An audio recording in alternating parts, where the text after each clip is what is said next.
Noakhali Riots. The Noakhali Riots were a series of semi-organized massacres, mass rapes, abductions, and forced conversion of Hindus to Islam and looting, arson of Hindu properties perpetrated by the Muslim community in the districts of Noakhali in Chittagong division of Bengal, now in Bangladesh, in October-November of 1946, a year before India's independence, British rule. Noakhali riots had affected a total area of more than 2000 square kilometers. It had affected the areas under Ramganj, Begamganj, Raipur, Lakshimpur, Chagalnaya and Sandjweep police stations in Noakhali district and the areas under the Hariganj,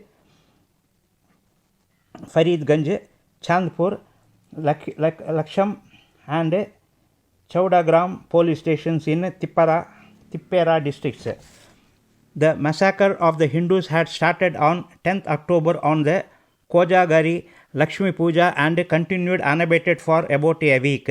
An estimated 50,000 Hindus were killed, hundreds of Hindu women were raped, and thousands of Hindu men and women were forcibly converted to Islam.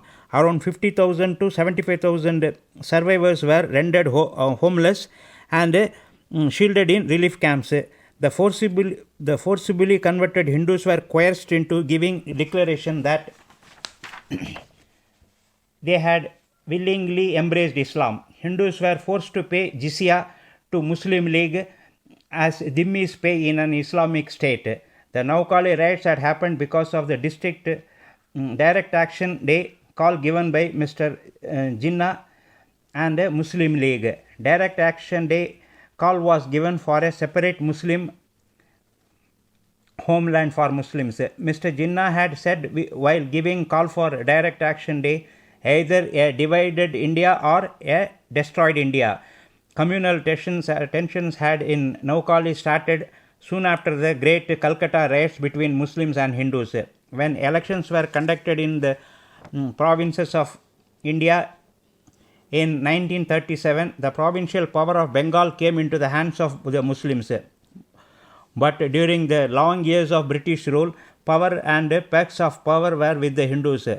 Attempts to bar Hindus from entering jobs, poor status of Muslims in Hindu majority provinces, partition of Bengal, and the provocation of the Muslim League had contributed to the massacre. The exaggerated false news of a joint attack on Muslims in the Hindu-dominated Calcutta in retaliation to the attacks by Muslims on Direct Action Day also contributed to the destruction. The provocative speeches of Ghulam Sarwar Hussain, Muslim National Guard too added fuel to the fire. At Noakhali, Gandhi was preaching patience to the victims and not the perpetrators of the genocide. Gandhi's non-violence had utterly failed in Noakhali. Muslim League and the Muslims had indulged in genocide to force the partition of the country. When the Hindus were suffering, Gandhi was counseling patience to them and not the perpetrators of genocide. Strange ways of the Mahatma. The Hindus were both frustrated and desperate. The feeling gained ground that the Mahatma had let down the Hindus, obviously encouraging the Muslim League and the Muslims. Mahatma was Mahatma, but not the fanatical Muslims who were untrustworthy. Hindus had begun to believe that the policy of non-violence preached and practiced by Mahatma had utterly failed. His policy of non-violence did not prevent the partition. His policy of non-violence had no say with fanatical Muslims. Result was Pakistan.